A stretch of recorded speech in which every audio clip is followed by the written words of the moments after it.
देखिए 2024 में general election भी हुए। आदरणीय मोदी जी तीसरी बार लगातार प्रधानमंत्री भी बने और जो हमारा संकल्प पत्र जो भारतीय जनता पार्टी ने जारी किया था उसमें यूसीसी संकल्प पत्र का पार्ट रहा, इसमें कोई शक नहीं है। और हम तभी चीज़ों को संकल्प पत्र में लेते हैं जब हमें लगता है कि संभव है। और उसके बाद राज्यों ने भी इसमें काम किया यूसीसी पे। आपने देखा होगा गोवा में यूसीसी पहले से ही लागू है। उत्तराखंड ने अपना एक्ट पास कर दिया।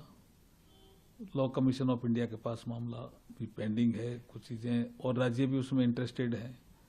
प्रधानमंत्री ने लाल किले की प्राचीर से भी देशवासियों को संबोधित करते हुए इस विषय पे अपनी बात रखी है।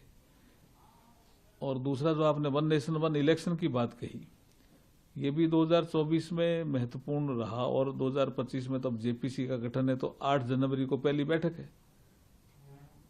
तो साल के शुरुआत से ही वन नेशन वन इलेक्शन का जो विषय है वो रहेगा। और ये विषय अभी का नहीं है, ये 1983 से इलेक्शन कमीशन की जो एनुअल रिपोर्ट आई थी 1983, मैं दोबारा अंडरलाइन कर रहा हूं, 1983 से ये विषय है। बहुत सी जो पार्लियामेंट की स्टैंडिंग कमिटीज है उसने कहा, लेकिन मोदी जी चूंकि निर्णय लेते हैं और देश हित में निर्णय लेते हैं, इसलिए उन्होंने सोचा कि ये देश हित में लिया जाने वाला एक निर्णय है। इसलिए उन्होंने 2019 में जब वो दोबारा प्रधानमंत्री बने तो उन्होंने ऑल पार्टी मीटिंग बुलाई थी, जिसमें जो पार्टी में भी वो लोग जो पार्टी के राष्ट्रीय अध्यक्ष या इस तरह के लोग थे, उसमें उन्होंने भी कहा वन नेशन वन इलेक्शन होना चाहिए। उसके बाद आपने देखा होगा रामनाथ कोविंद जी की अध्यक्षता में, जो हमारे फॉर्मर प्रेसिडेंट ऑफ इंडिया है, उनकी अध्यक्षता में कमेटी बनी। उन्होंने भी रिपोर्ट दी, उन्होंने पूरा अध्ययन किया। उसके बाद वो रिपोर्ट राष्ट्रपति जी को सौंपी गई। उसके बाद वो कैबिनेट से अप्रूव हुई रिपोर्ट। उसके बाद बिल बना। तो जो हम ये प्रयास कर रहे हैं, और ये 17 दिसंबर 2024 को इंट्रोडक्शन हुआ लोकसभा में, अब ये जेपीसी के पास है। इसका मतलब बहुत कदम हमने इसमें आगे बढ़ाए हैं और इसमें प्रैक्टिकल है और कोई फेडरल स्ट्रक्चर को इसमें चोट नहीं आएगी। किसी भी जो मतदाता है उसके अधिकार पे कोई इसमें कटौती नहीं होगी। राज्यों के अधिकार पे किसी तरह की कोई कटौती नहीं होगी। संघीय ढांचा एज इट इज रहेगा।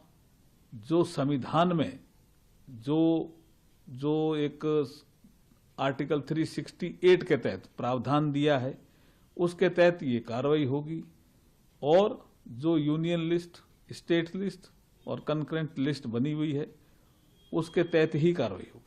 सर, लेकिन अभी भी बहुत लोग कन्विंस्ड इस पर नहीं है। वो कहते हैं जो खर्चा बचाने की बात हो रही है या समय बचाने की बात हो रही है, वो प्रैक्टिकली इसमें इतना पॉसिबल नहीं है। ऑपोजिशन पार्टीज भी कुछ इसके खिलाफ है। नहीं, वो भी चाहते हैं कि ये वन नेशन वन इलेक्शन हो जाए, लोकसभा और विधानसभा के चुनाव साथ हो जाए, क्योंकि होते आए ना। 52 में हुए, 57 में हुए, 62 में हुए, 67 में हुए। ये कालचक्र तो तब टूटा जब 71 में पहले इलेक्शन करा दिए। उसके बाद 356 का उपयोग ज्यादा हुआ कांग्रेस के जमाने में, तब ये कालचक्र टूट गया। लेकिन जनता भी चाह रही है और दल भी चाह रहे हैं। जनता दल तो नहीं चाह रहे हैं सर। नहीं, वो अपनी बात रखेंगे, लेकिन उनको इसमें किसी दल को कोई नुकसान नहीं है इसमें जी। ये क्या मतदाताओं को, ये मतदाता जो परिपक्व हो गए ना, उनको समझ ऐसा लग रहा है कई दलों को एक साथ चुनाव होंगे तो शायद कोई बड़े दल को ज्यादा वोट दे देंगे। आप उड़ीसा में देखो ना, पिछला चुनाव उड़ीसा में भारतीय जनता पार्टी को विधानसभा में मत कम मिले और बीजू जनता दल को ज्यादा मिले। चुनाव एक साथ थे, लेकिन एमपी हम ज्यादा जीत के आए। इसका मतलब मतदाता परिपक्व हो गया है।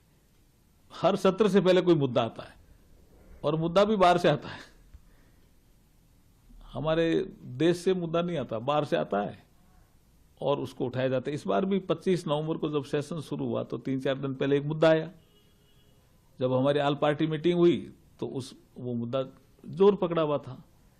25 को तो काम हुआ नहीं, 26 को हमारा संविधान दिवस का काम हुआ, 27-28 में भी काम हुआ नहीं। बाद में जो इनके साथी दल थे, इन्होंने कहा कांग्रेस को विशेष करके कि साहब ये मुद्दा हमारा तो मुद्दा नहीं है। समाजवादी पार्टी ने कहा हमारा तो संबल मुद्दा है, टीएमसी ने कहा हमारा तो बांग्लादेश मुद्दा है। तो इनमें ही जब विभाजन हो गया तो कांग्रेस को लगा कि अब तो मुश्किल हो गई, स्ट्रेटेजी फेल हो गई।